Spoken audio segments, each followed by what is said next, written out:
예, 함께 예배를 위해 기도하는 시간 갖겠습니다.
거룩하신 아버지 하나님, 우리의 마음과 뜻과 힘과 우리의 모든 것이 주님을 예배하고 주님을 사랑하는 하나님의 사람들로 설 수 있기를 원합니다.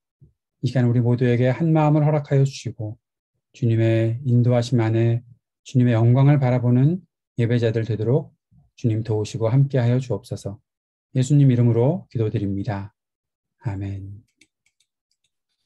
우리 말씀 앞에 한 마음으로 나아가는 시간, 같이 주님의 말씀을 우리 마음과 입술에 담는 시간 갖도록 하겠습니다. 오늘 요한복음 6장 26절에서 35절까지 말씀 우리 모두 한 목소리로 봉독하며 나아갑니다.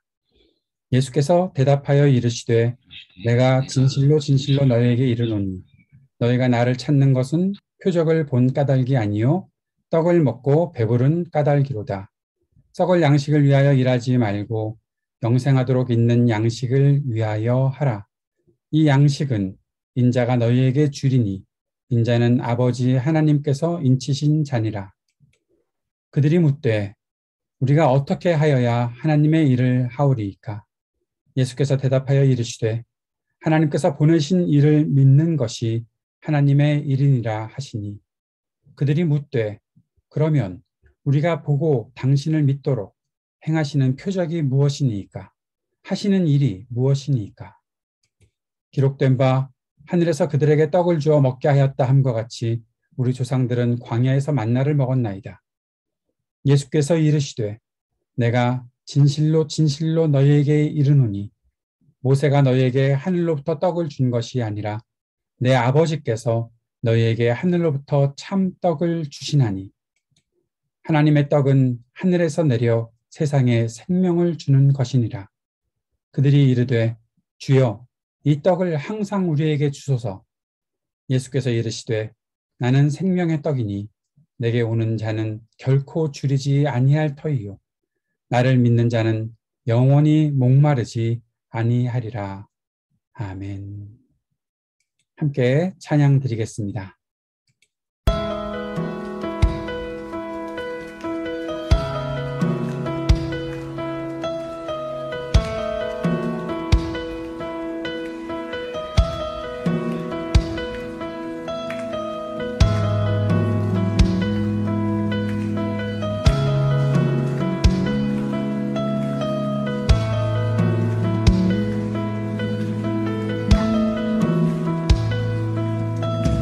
내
하늘의 문을 여소서 이곳을 주목하소서 주를 향한 노래가 꺼지지 않으니 하늘을 열고 보소서 이곳에 임재하소서 주님을 기다립니다. 기도의 향기가 하늘에 닿으니 주여 임재하여 주소서 이곳에 오셔서 이곳에 앉으소서 이곳에서 드리는 예배를 받으소서 주님의 이름이 주님의 이름만이 오직 주의 이름만 이곳에 있습니다.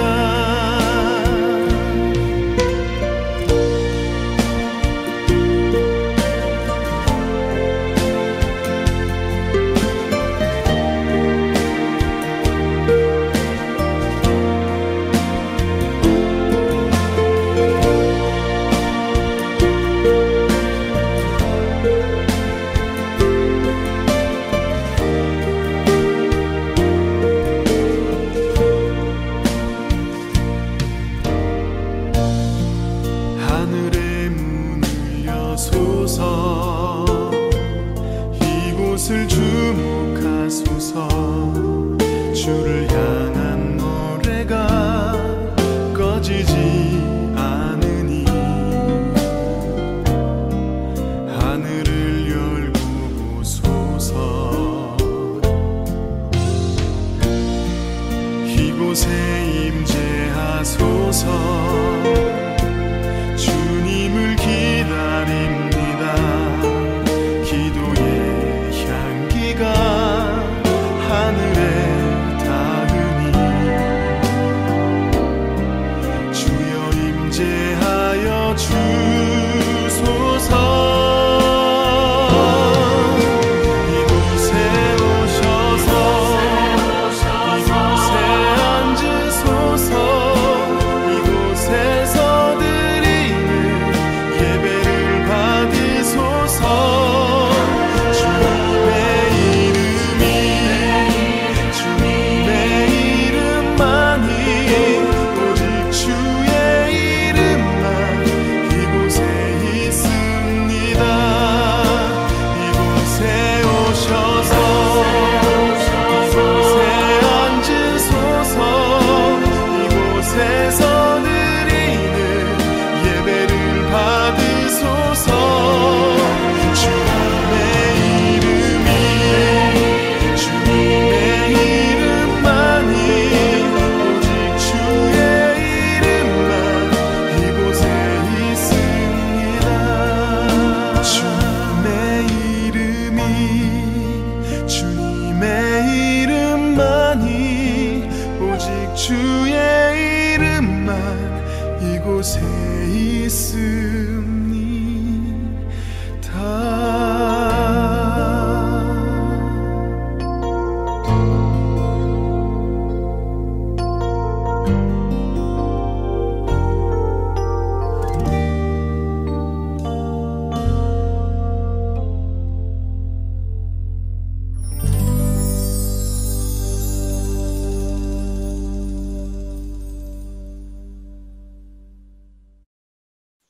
함께 기도하는 시간을 갖도록 하겠습니다. 두 가지의 기도의 제목, 몸과 마음의 약함과 아픔을 가진 사람들의 회복을 위해 기도합시다.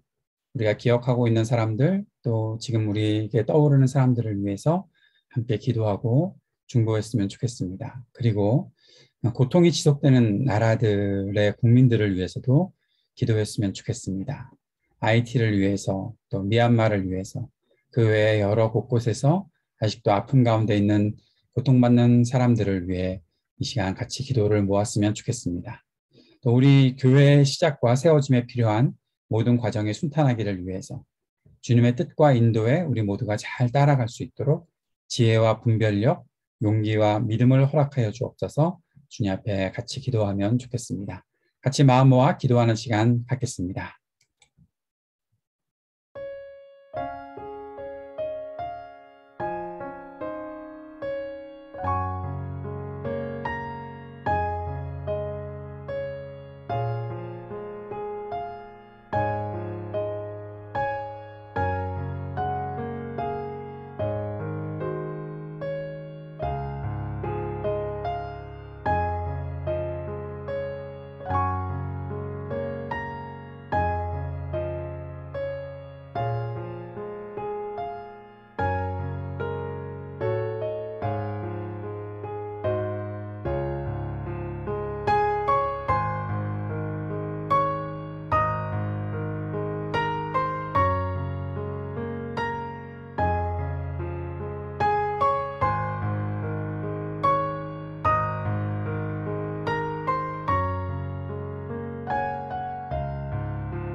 주님께서 우리들에게 가르쳐 주신 기도, 우리의 한 마음 한 목소리로 드리도록 하겠습니다.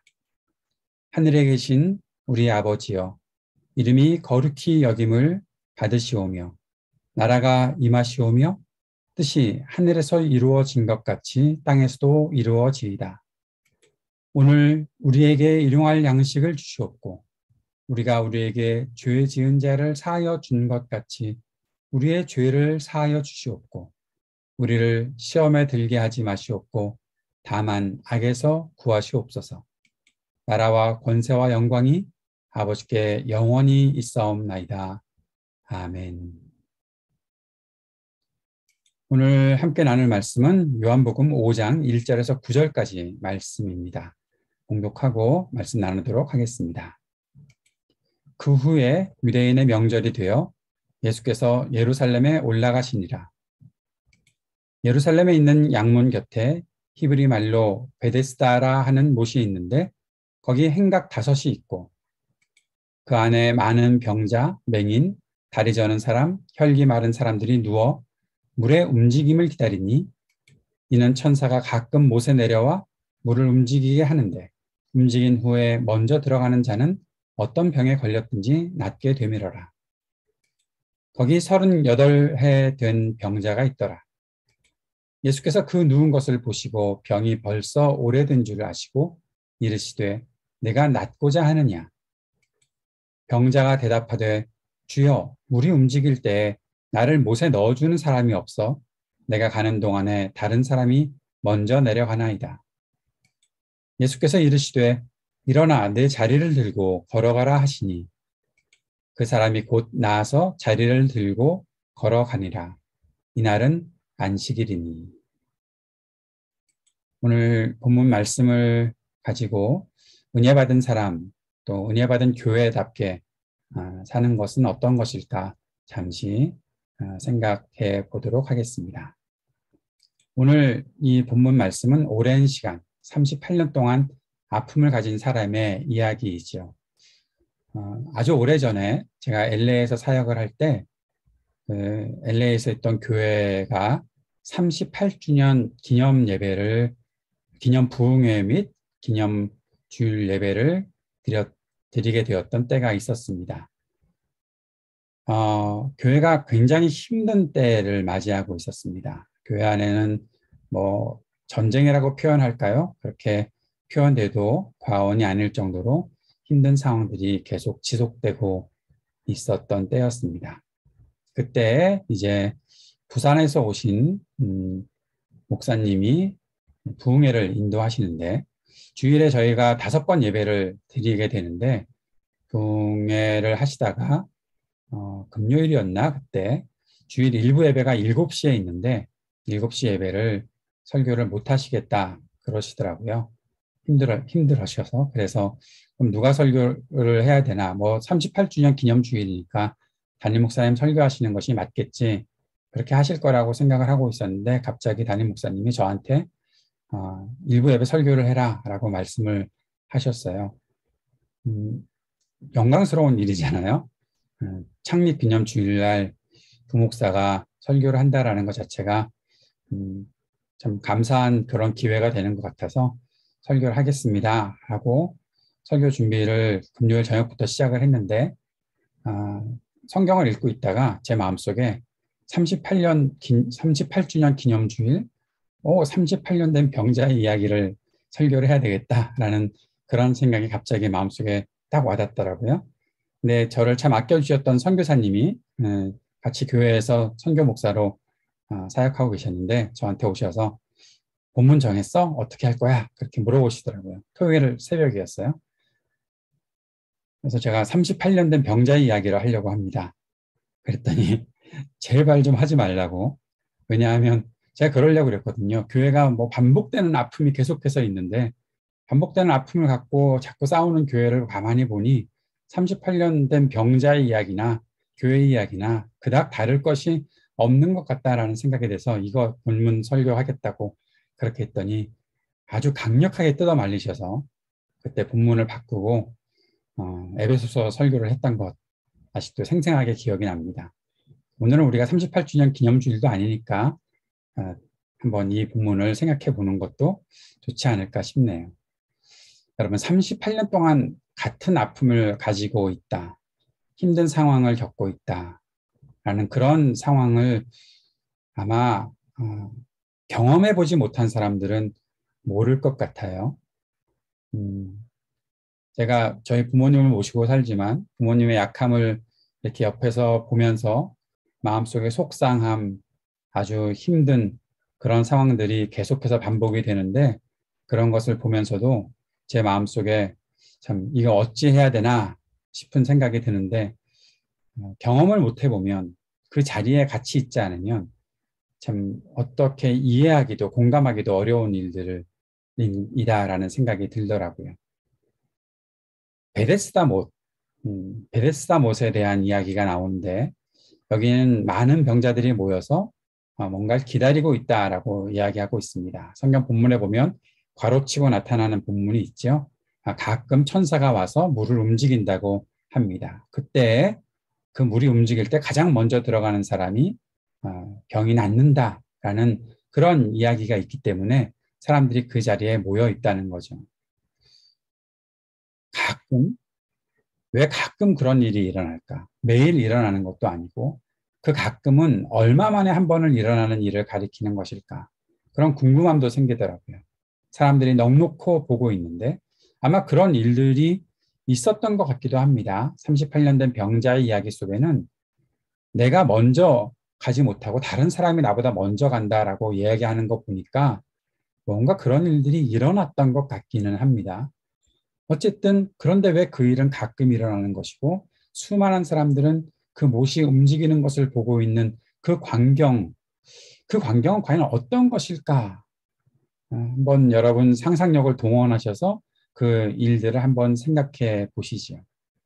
그런데 저는 이 광경을 묵상을 하다가 우리의 현실도 비슷한 모습이 아닐까, 우리도 비슷한 모습을 갖고 있는 것은 아닐까라는 생각을 해보게 되었습니다. 행운을 기다리지요. 근데 행운은 늘 내가 아닌 다른 사람들에게 찾아가는 것 같습니다.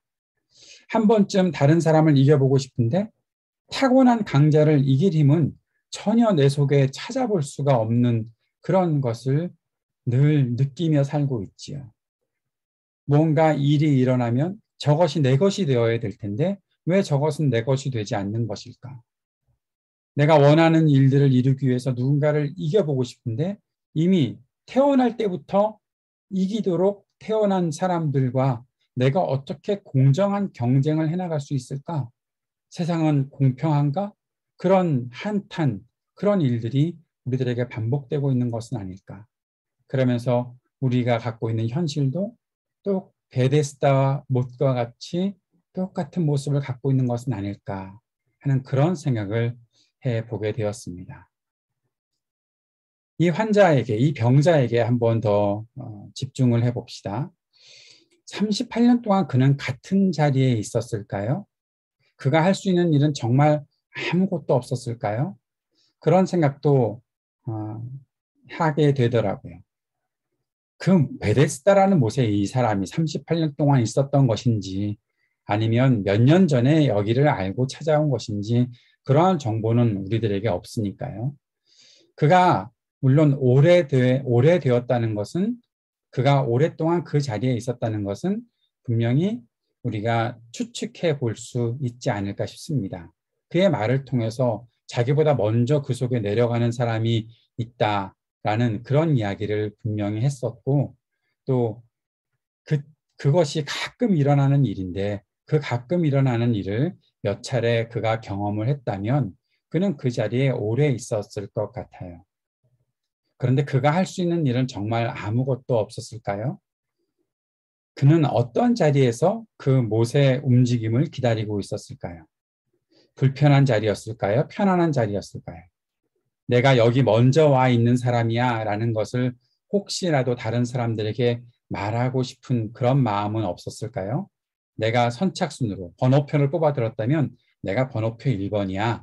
내가 가장 가까운 데 있는 사람이야. 라는 그런 생각을 하고 있지는 않았을까요?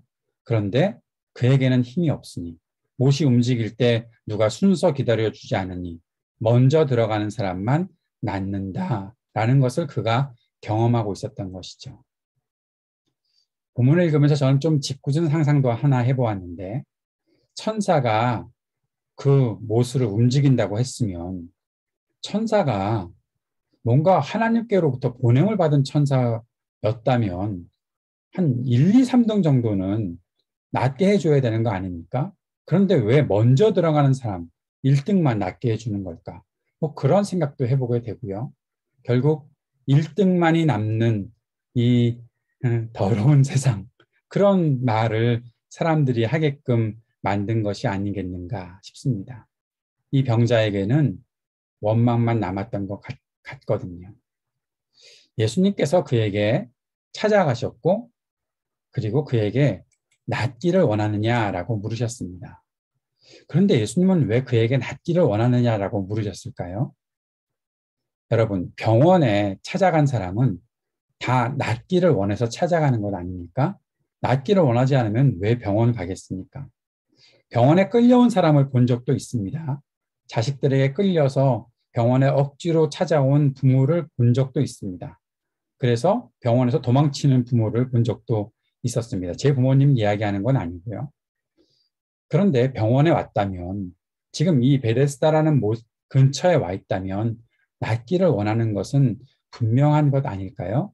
그런데 주님께서는 왜 그에게 낫기를 원하느냐라고 물으셨을까요? 그는 정말 낫기를 원했을까요? 병자가 이 질문에 이런 대답을 합니다. 병자가 대답하되 주여, 물이 움직일 때에 나를 못에 넣어주는 사람이 없어 내가 가는 동안에 다른 사람이 먼저 내려가나이다. 물이 움직일 때 나를 못에 넣어주는 사람이 없어. 낫기를 원하는 마음이 그에게 분명히 있는 것 같기는 해요. 그런데 지금 그에게 더 많이 들어와 있는 생각은 내가 낫기를 원하는 것보다 나의 우선순위를 아무도 챙겨주지 않는다라는 원망, 아무도 나를 도와주지 않는다라는 원망, 다른 사람들은 다 갖게 되는 누군가 어떤 사람을 갖게 되는 그 행운이라는 것이 나에게는 왜 이토록 없는가 하는 그런 불평, 원망이 먼저 나오고 있었던 것 같아요. 그는 정말 낫기를 원했을까요? 지금 현재 그의 마음속에 있는 것은 낫기를 원하는 마음보다 내가 조금 더 좋은 자리, 내가 조금 더 빨리 뭔가 해결할 수 있는 그런 자리, 그런 자리에 있는 것을 원하지, 그가 정말 치료되고 회복되는 것을 원하는 것은 아닐 수도 있지 않을까. 아니, 그런 생각들이 파묻혀 있었던 것은 아닐까라는 생각을 해보게 되는 거죠. 예수님께서 질문하시는 것들을 보면 특별히 요한복음에 나타나는 여러 사람들과의 대화를 통해서 예수님께서 질문하시는 것을 보면 아주 그 사람이 갖고 있는 것의 핵심을 건드리는 그런 질문들이 많다는 것을 보게 됩니다. 그런데 그 사람들은 예수님을 찾아오고 예수님을 만난 사람들은 여러 가지 자신이 갖고 있는 여러 생각, 경험, 자신이 느꼈던 것들, 그 모든 것들을 앞에다가 너무 많이 쌓아놔서 진짜 내가 원하는 것이 무엇인지 모르고 지내는 그런 경우들도 보게 되는 거죠. 니고데모와의 대화를 통해서도 그런 것을 보게 되었고, 제자들과의 대화를 통해서도 그런 것을 보게 되었고, 요한복음 4장에 있는 수가성에서 만난 사마리아를 지나가시다가 만났던 그 여인과의 대화를 통해서도 보게 되는 것이 바로 그런 것이죠. 예수님께서는 그 사람에게 정말 필요한 것이 무엇인지를 생각할 수 있도록 도와주시고 그 중심에 있는 참된 갈망을 꺼낼 수 있게 하시는 것이 예수님의 질문이다라는 생각을 해보게 됩니다. 그런데 그 이전에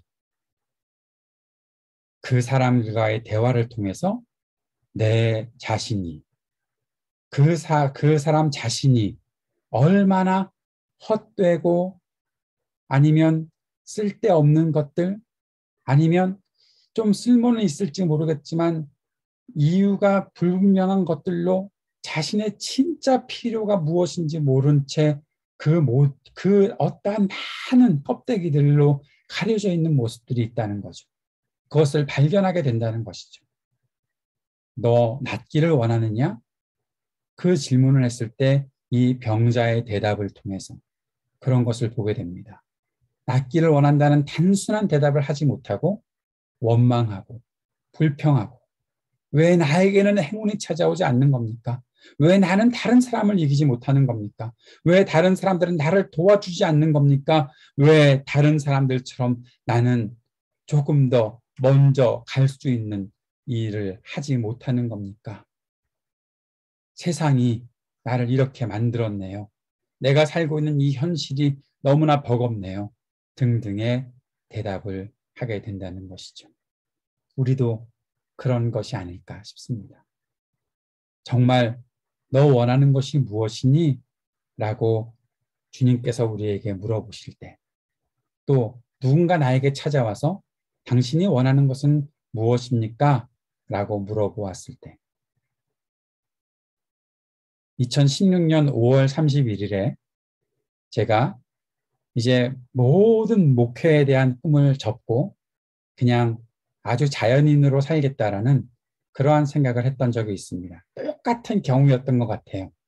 뭔가 경쟁을 해도 못 이기는 것 같고 내 스스로의 현실이 너무나 참담해 보였거든요. 그런데 뉴욕에 있는 한 중국집에 저희 가족이 같이 갔을 때 시온이가 저한테 물어보더라고요. 아빠는 소원이 뭐야? 아빠가 원하는 것은 뭐야? 라고 물어봤을 때 그저 저는 너 잘 되는 게 소원이다. 딸 하나 잘 키우는 게 소원이다라고 대답했던 그런 때가 있었습니다. 그때 시온이가 그렇게 저한테 다시 묻더라고요. 그건 엄마 소원이야. 아빠 소원이 뭐야? 그 질문이 저한테는 예수님이 너 낫기를 원하니? 라고 물어보셨던 그 질문과 똑같은 무게감으로 들어왔었어요. 진짜 내가 원하는 것이 뭘까? 내가 평생에 소원하고 평생에 가지고 살아야 되는 것이 무엇일까? 그때 다윗이 했던 고백과 마찬가지로 제 속에 그런 고백이 있었어요. 주님, 교회를 섬기고 평생 목양하며 사는 것이 저의 소원입니다. 하나님께서 저를 그렇게 부르신 것을 제가 알고 확신하고 이 길을 걸어왔는데 조금 더 주님께서 쓰실 만큼은 더 충분히 쓰실 수 있도록 그러한 기회를 저한테 주십시오.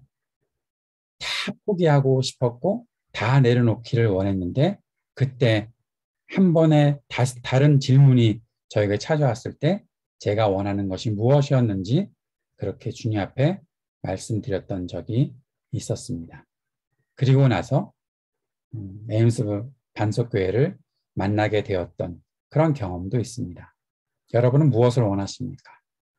여러분이 정말로 원하시는 것은 무엇입니까? 주님께서 우리들에게 그 질문을 하실 때 우리는 어떻게 대답할 수 있을까요? 다시 한번 베데스다 못의 풍경을 정리해 봅시다. 많은 병자들이 치유의 때를 기다리고 있습니다. 1등만 병이 났습니다. 가장 좋은 자리에 대한 다툼도 있었을 것입니다. 물이 움직이면 경쟁이 시작됩니다. 경쟁이 끝나고 나면 1등이 가려지지만 축하가 아닌 원망이 생기는 것이 그 못의 풍경이었고 지금 우리가 살고 있는 우리의 현실의 모습이 아닐까 싶습니다. 그런데 주님께서 38년 된 병자에게 은혜를 베푸신 것이죠. 그 은혜는 어떻게 다가옵니까? 주님께서 그 누운 것을 보셨고 주님께서 그가 병이 벌써 오래된 줄을 아셨고 그리고 그에게 말을 걸고 계시는 것으로 은혜가 시작되고 있습니다. 예수님이 찾아오셔서 우리의 가장 중심을 아시는 분, 우리가 어떠한 존재인지를 분명히 아시는 분, 그분이 우리에게 오셔서 우리를 보시고 우리를 아시고 우리들에게 말씀하실 때 우리들에게도 하나님의 은혜가 시작된다는 사실을 우리가 기억하게 되는 것이죠. 그렇게 은혜를 받으면 변화가 일어납니다. 38년 동안 앓았던 병이 나으면 어떠한 변화가 일어날까요? 걸어가야지요. 그 자리를 들고 걸어가는 것이 맞습니다. 그 일이 일어나야 되는 것이죠. 나는 아무것도 할 수가 없어. 그저 좋은 자리 찾아서 앉아있으면 되는 거야 라고 생각했던 그가 그 자리를 들고 걸어가게 되는, 움직이게 되는 변화가 일어난다는 것이죠. 내가 이 자리에서 우선순위를 지키고 가장 먼저 사람들에게 인정받는 사람이 되고 그거 인정받지 못하면 원망하고 불평하고 또 다시 한번 다른 시간을 기다리고 계속해서 그런 반복되는 그 아주 왜곡된 일상에서 이제 그 자리를 다 거두어 놓고 일어나서 진짜 움직임의 자리로 생명의 자리로 나아가는 변화가 일어나는 것이죠. 자유의 길이 열리는 것이죠. 사랑하는 여러분, 은혜가 아닌 것들이 무엇인지를 생각해 볼 수 있어야 할 것입니다. 은혜를 받는다는 것은 경쟁에서 이기는 것을 의미하지 않지요. 아브라함과 롯이 경쟁하게 되었을 때 아브라함이 롯에게 네 앞에 온 땅이 있지 않냐? 나를 떠나가라. 다투게 하지 말자. 네가 왼쪽 하면 나는 오른쪽 하고 네가 오른쪽 하면 나는 왼쪽 하겠다. 라는 식으로 생각하는 것이 아브라함의 생각이었죠. 경쟁하는 것 아닙니다. 여러분, 은혜 받는 것은 경쟁에서 이기는 것이 아닙니다. 그것을 은혜라고 착각하는 이 세상의 풍토는 우리가 이제는 따르지 않고 아예 내려놓고 함께 살아갈 수 있고 하나님께서 내게 주신 그 길을 묵묵히 담담히 그리고 기쁨으로 즐거움으로 걸어갈 수 있어야 하겠죠. 또 한 가지, 은혜를 받는다는 것은 내게 익숙하고 편안한 것을 지속하는 것이 아닙니다. 이 병자에게는 내가 가장 좋은 자리에 있어야 되겠다. 이 세상에 이 주변에 있는 사람들이 나를 다 알아주어야 되겠다.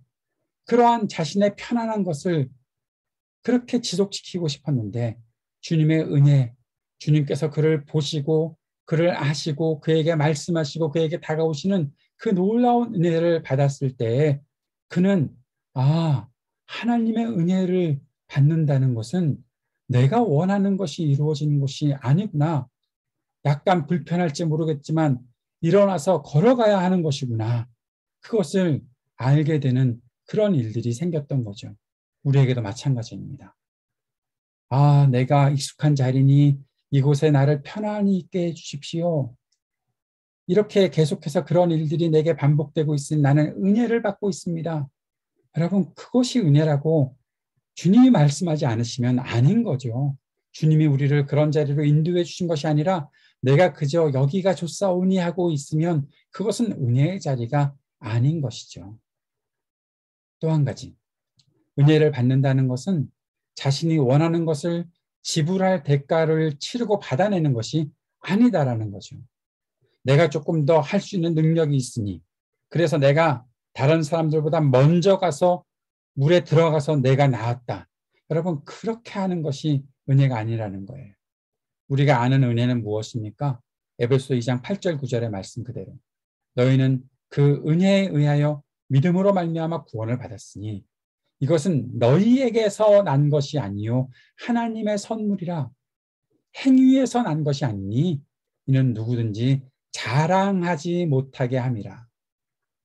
하나님이 우리에게 이루어 주시는 일은 우리가 충분히 받을 만한 자격이 있어서 내가 그동안 해드린 것 많거든요.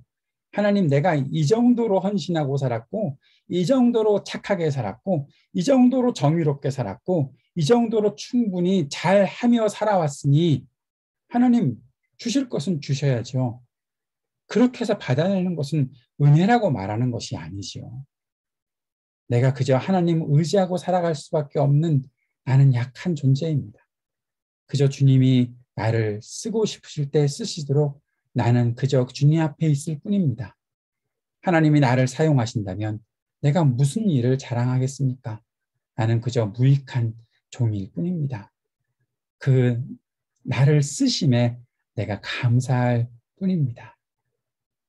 그렇게 반응할 수 있는 것이 은혜이죠. 우리가 뭘 잘할 수 있겠습니까? 하나님께서 우리들에게 하실 일들이 참 놀라운 일들 같다라는 생각을 합니다. 그런 기대가 있고 소망이 있습니다. 그런데 그것은 우리가 놀라운 존재가 되어서 받는 것이 아니지요. 그것은 하나님이 놀라운 분이니까 그 속에서 우리가 누리게 되는 것이죠. 그 하나님 앞에 있으니 우리가 그 안에서 함께 그 은혜 가운데 살아가는 것이죠. 그래서 우리가 은혜를 받는 사람이 되려면, 우리 교회가 은혜가 충만한 교회가 되려면 예수님께 불쌍히 여김을 받는 것에서 그 은혜가 시작된다는 사실을 다시 한번 기억해야 할 것입니다. 예수께서 그 누운 것을 보시고 아시고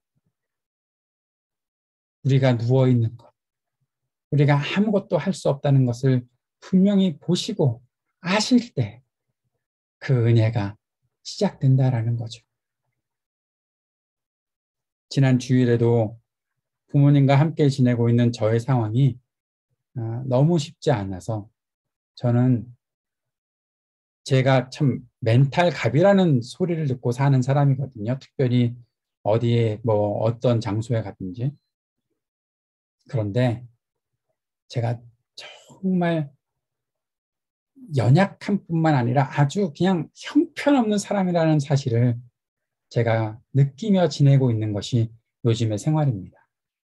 그런데 한 가지 기대하는 것이 생긴 것은 주님, 저를 불쌍히 여겨 주십시오. 저를 살려주십시오. 금요일 아침에요.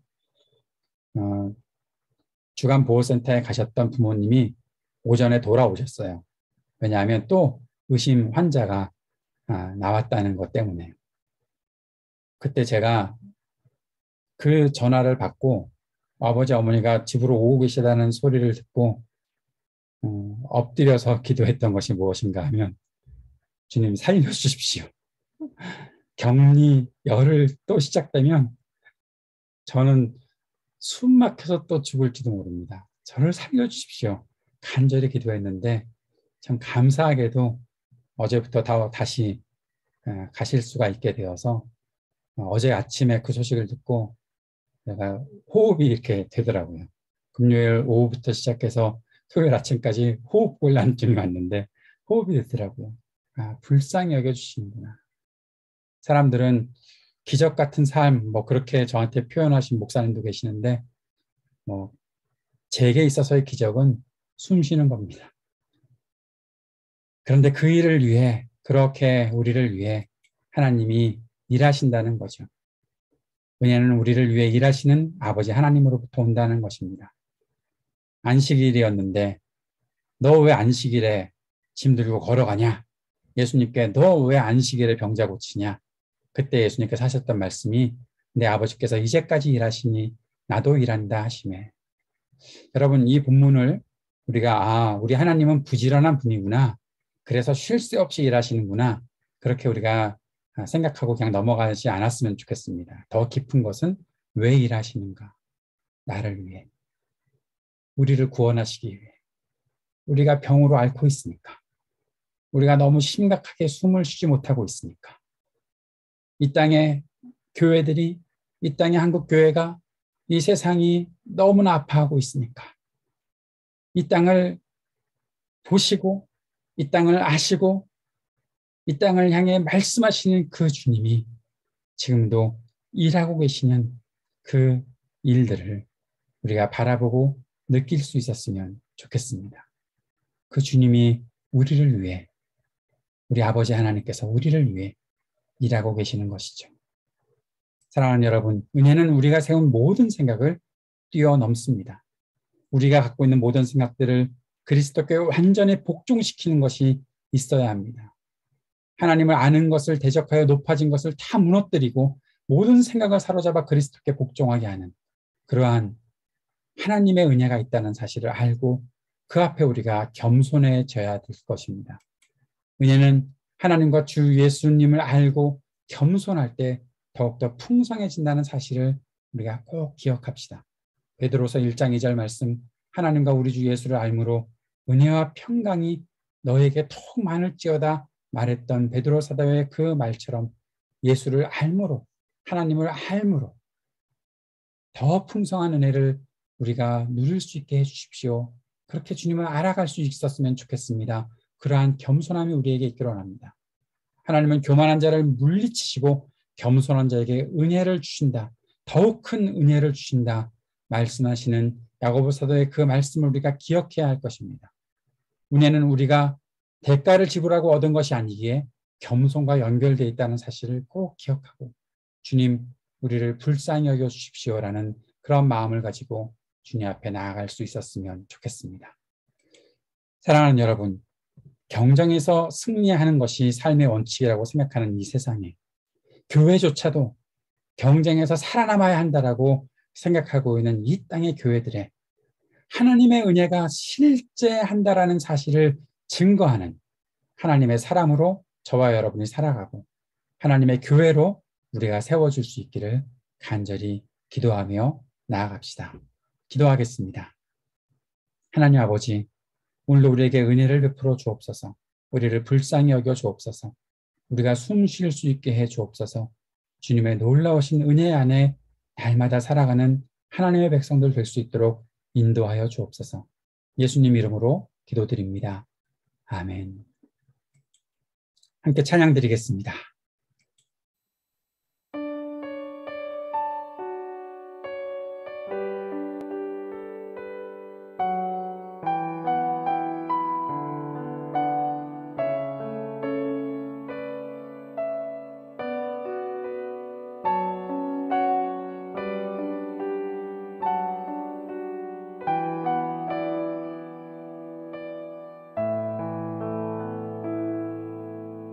오직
살아가는 동안 은혜로만 살리 십자가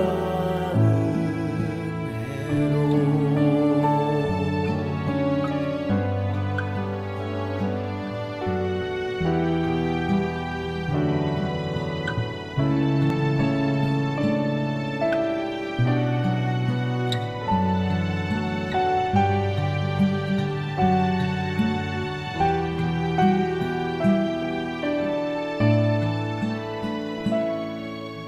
오직 주의 은혜로 지금 여기 서 있네. 한없는 경배 한없는 찬양 내 영혼 예배드리네. 나를 위해 이 땅에 오신 주의 그네 십자가 고통 이기신 주님 그 은혜 어찌 잊으리. 주네 날 채우시네. 주네 보게 하시네. 살아가는 동안 은혜로만 살리 십자가 은혜로. 주네 날 채우시네. 주네 보게 하시네. 살아가는 동안 은혜로만 살리 십자가 은혜로.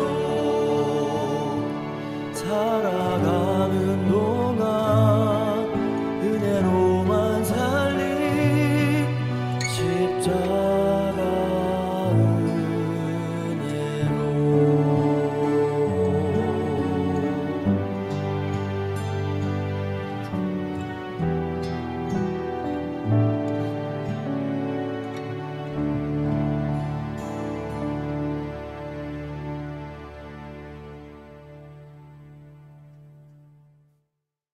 이 시간 우리 함께 축복하는 시간입니다. 여러분 언뮤트 마이크 다 여시고 같이 이 축복을 나누었으면 좋겠습니다. 저와 여러분이 교독하며 함께 축복하는 시간입니다. 그리스도 우리 앞에 계셔서 우리를 주고 눈을 펴시고 바른 길로 그리스도 우리 곁에 계셔서 우리 손을 씻으시고 준비를 주소서. 그리스도 우리 아래에 계셔서 우리가 넘어질 때 받으시며 희망이 잃지 않게 하소서. 그리스도 우리 위에 계셔서 일상의 모든 순간을 거룩하게 하소서.